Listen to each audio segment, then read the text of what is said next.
Good morning, everyone. Now, in this video, we'll discuss about the different data types available in Java. So, before going to the chapter, first of all, we should know what is data type is all about. Okay. So, it is an attribute of data which tells the compiler or the interpreter that how the programmer intends to use the data. So, from the data type itself, the compiler will know that what kind of value is this, how much memory I have to allocate, and whenever the programmer will use or the user will use, how it should behave. Okay, so in Java, the total data type is divided into two different parts.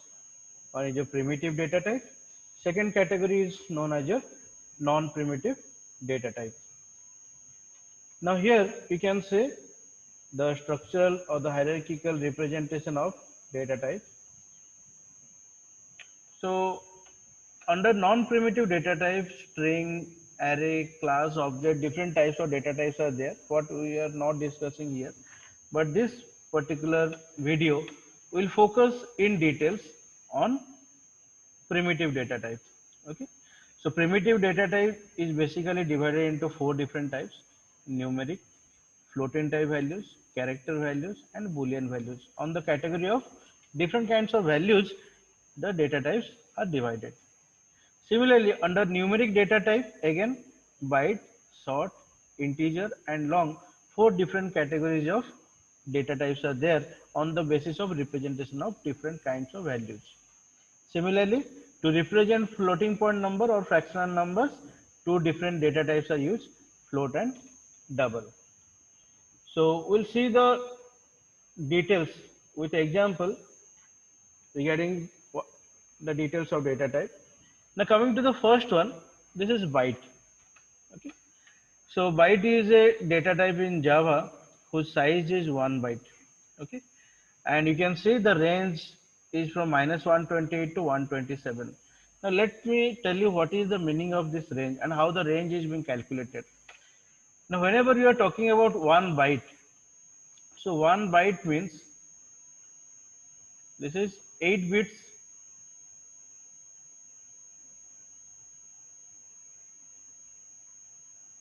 Okay, so 0, 1, 2, 3, 4, 5, 6, 7. Okay, now let's the last bit is known as your sign bit, which is reserved. After that, how many bits are left? Now total 7 bits are left. Clear? By using those 7 bits, we can store the values. Clear? Now for example, if I am having two different bits, how many different numbers I can generate? I can generate 0, 0, 0, 1, 1, 0, and 1, 1. So that means four numbers I can generate, unique numbers I can generate. Similarly, if I am having 3 bits, I can generate 8 different bits numbers. Okay. So how it can be calculated? It's the 2 to the power total number of bits I am getting the unique number what I can represent. Similarly, if I am having 7 bits, so I can represent how many unique bits? 2 to the power 7. Okay. Now coming to another example, suppose currently I am at value number -5. I'll move towards positive number. What will be my 10th number? I am moving from -5 towards positive value. What will be my 10th number? It will be +4. Why? Because in between that 0 is also available. Okay. So whenever the entire 7 bits I am representing value, so the equal value I can represent with negative numbers, equal value I can represent with positive value. Okay. But whatever the negative values I can represent, one less I can represent with positive because of 0. Okay. So similarly, this 2 to the power 7 to a negative towards positive also I can represent, but one less. Okay. So what will be the value? Now this is -128 to 127. This is how we normally calculate the range for any data type. Clear? Okay. Now the default value is here in Java as for the data type byte, it's 0. Okay. There is no garbage value concept present in Java. So whenever you are not initializing any variable with any data type, then the default value it will take as 0. Clear? So how to declare? Now you have to use the data type byte variable name equal to any value. Okay. Now from whenever you are assigning the value, first of all it will be checked whether this value is coming within the range or not. If it is coming within the range, then instantly you will get the output. But if you are assigning any value which is beyond the range, then instantly error message will be thrown. Clear? We'll see through the live examples.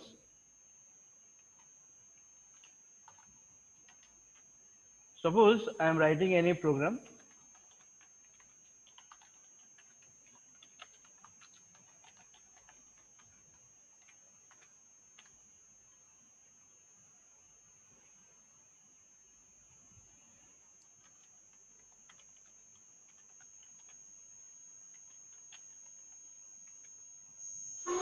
So I am defining the class. Inside that, the main method.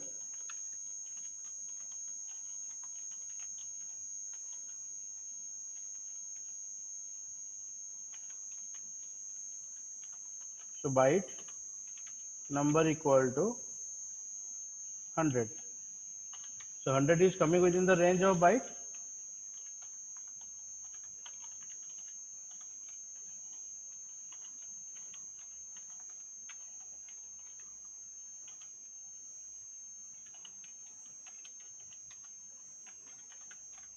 Okay. Now let's save the file name.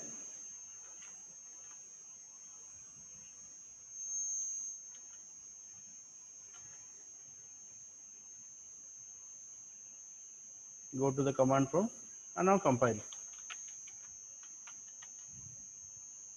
Compilation done successfully. Now see, we are getting the value because this 100 is coming within the range of byte. Now, if I am going beyond the range, suppose I am writing 130. Clear? What is the range of byte? Minus 128 to 127. So if I am assigning any value which is beyond the range of the byte data type, now what will happen? We will check. So instantly error message has been thrown. Clear? That conversion cannot be done to byte. Okay. So that means whenever you are assigning any value which is beyond the range of the data type, instantly error message will be thrown. Clear? Now you can check once again that the keyword byte is to represent the data type byte. Size is 1 byte, and we have seen how to calculate the range. On the basis of the range, you have to assign the value to the data type. Okay. So Java is very strongly type checked. In procedure oriented programming, range is also available, but if you are assigning any value beyond the range, then some different value will be given as output. But in object oriented programming Java, once the range is being defined and you are allocating the value beyond the range, instantly you will get an error message. Okay. So similarly, if you'll go for sort, that means I need to store more values which size is 1 byte, then I have to go for the data type sort, and here it is of 2 bytes. And how to calculate this range? 2 bytes means it's a 16 bits.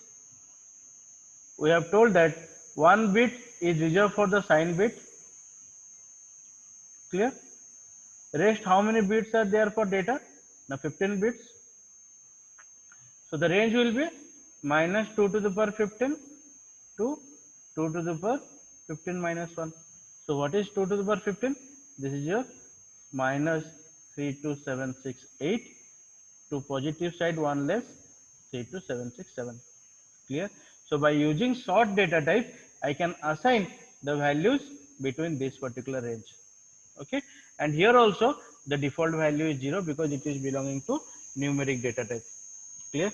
Similarly, if you want the error message whatever we have received whenever you have assigned the value beyond the range to byte. Now if I'll change the data type to sort, okay, Now let's check what will happen. Java C.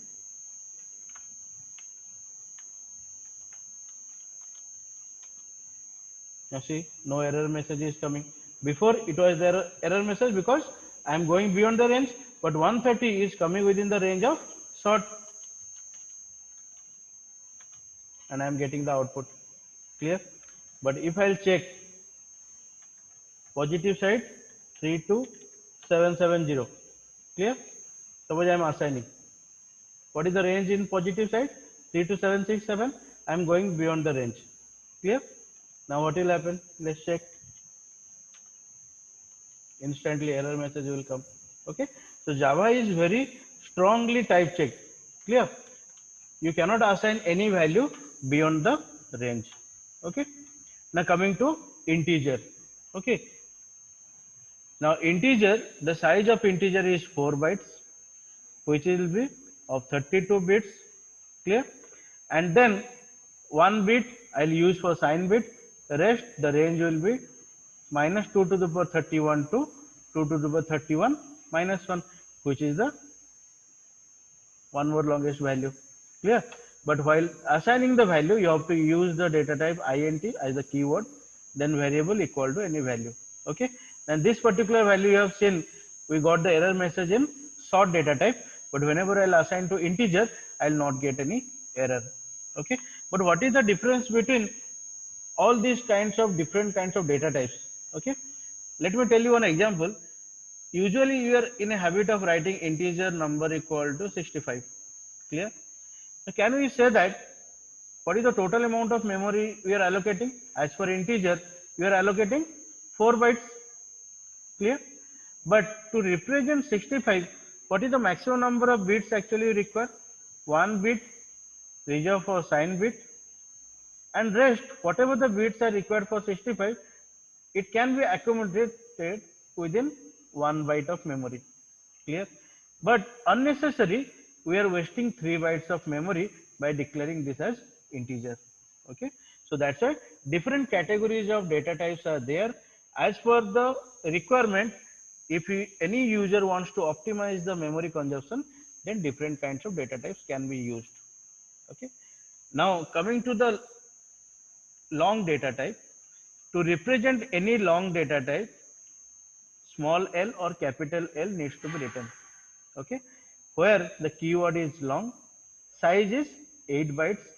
We can, the calculation process is same.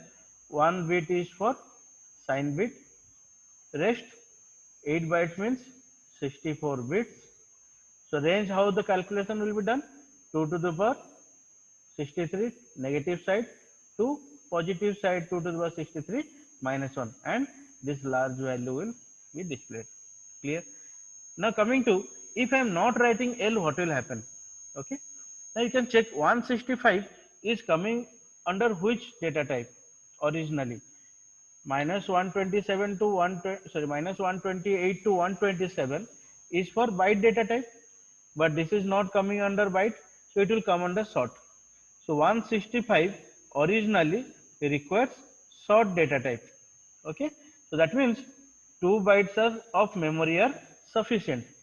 But if I want to allocate 8 bytes of memory, then I have to use the data type long along with the letter L. Okay, if I'll write only long number equal to 165 and I am not writing L, so what will happen? The JVM will check what is the total amount of memory required originally to store 165. Now 2 bytes maximum, so it will allocate 2 bytes. Okay, but as you have written long, so you will expect that 8 bytes of memory should be allocated, but 8 bytes of memory will not be allocated as you have not written L. Okay, so if you write L over here, then originally 8 bytes of memory will be allocated, and inside that 165 value will be represented. Okay, this is what the significance of writing small l or capital L while declaring or using long data type. Okay, so all these 4 different types of data types are under your numeric data type. Clear? Now coming to the fractional value. Okay, so here also the keyword is float, size is 4 byte, The default value is 0.0f. Clear? Now float number equal to 32.75. The fractional number I am representing by writing a letter L, F. Clear? So if I am writing F, then what will happen? Now 4 bytes of memory will be allocated. Clear? 4 bytes of memory will be allocated. But if I am not writing F, by default it will be treated as double. And what will happen? Unnecessary 8 bytes of memory will be allocated. Clear? So the difference between float and double, that float will represent 6 to 7 digits after the decimal point, but double will represent 15 digits. In most of the compilers or JDK, they support 14 digits after the decimal point for the double data type. Clear? And double is required to use the value to solve different kinds of research oriented problem where we need almost exact value. Clear? After decimal. So here in double, after decimal 14 to 15 digits will be supported. In float, it supports 6 to 7 points after the decimal. Clear? So if I am not writing f, small f or capital F, by default it will be treated like double. Clear? Okay. So this is what the representation for fractional values. Now coming to the most interesting concept or interesting data type of Java, that is the character. Why? Because till now, whatever the language, procedure oriented language we have studied the size of data type character as 1 byte. Okay. Now, if you are using 1 byte of data type in other programming languages, then what is the problem? So that you are using 2 bytes in Java. Okay. Now let's suppose 2 bytes character means how these calculations are done 0 to 65535. Let's understand that first. 2 bytes means minus 2 to the power 15 to 2 to the power 15 minus 1. This is what the calculation. As for the previous calculation, whatever you have done, this is what 15. That means representation of 16 bits. So this value is minus 327682326767. Clear? Now all numbers will represent a character, unique character. So what is the total number of characters I am representing? Now you can add these two values. So I'll get 65535. Clear?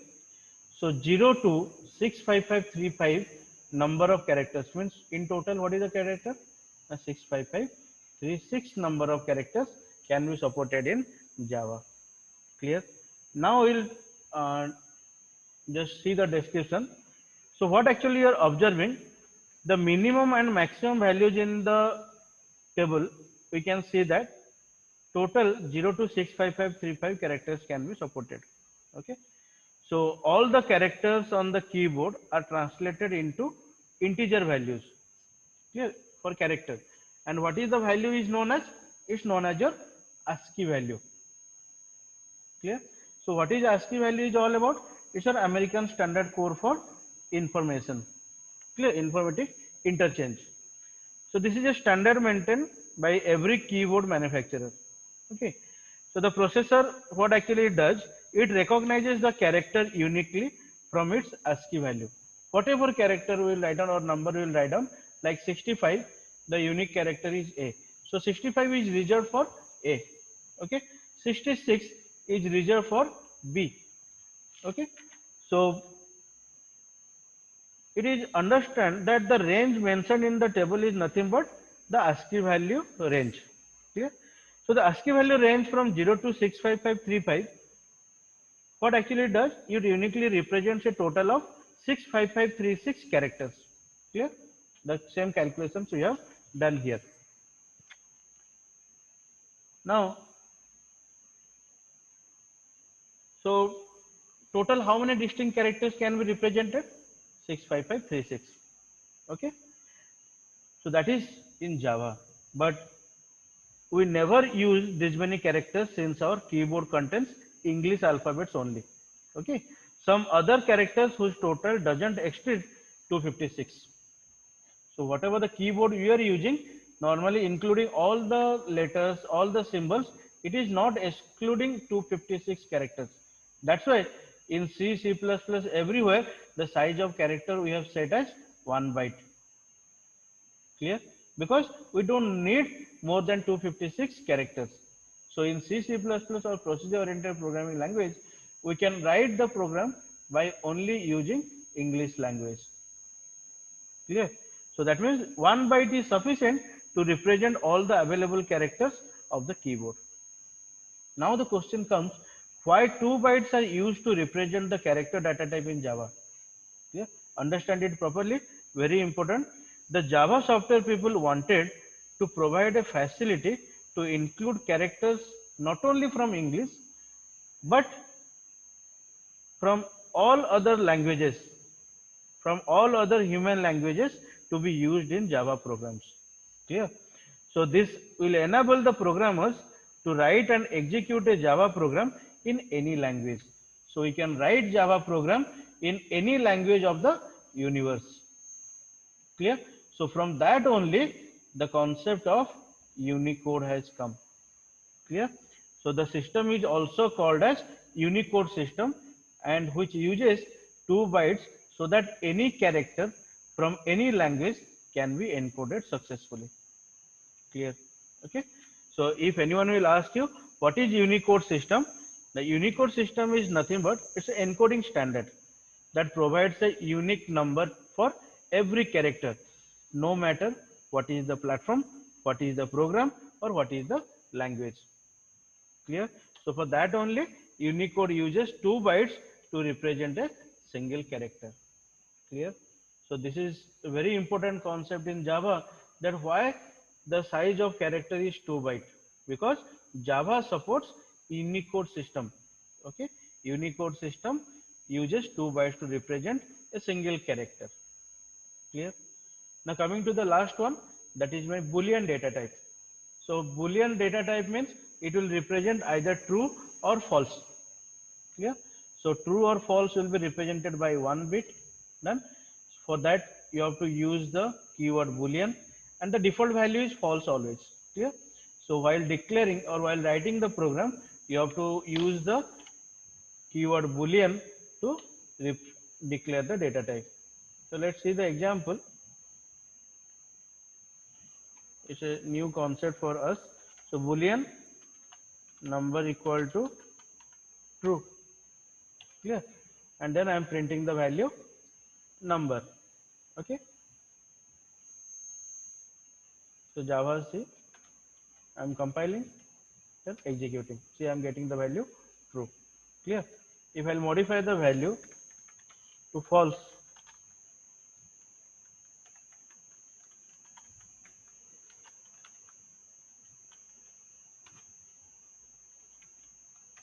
then I'm getting the value false.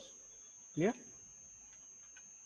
So this is the overall idea of all the different kinds of data types we are using in Java. Okay, go through the video repeatedly to understand why the size is this, what is the range, how the range is being calculated. If you are going beyond the range, then what is the problem you are facing. Okay, and the most important thing, what is the need of size of the character as 2 bytes in Java. Clear? So thank you everyone for this video, watching the video.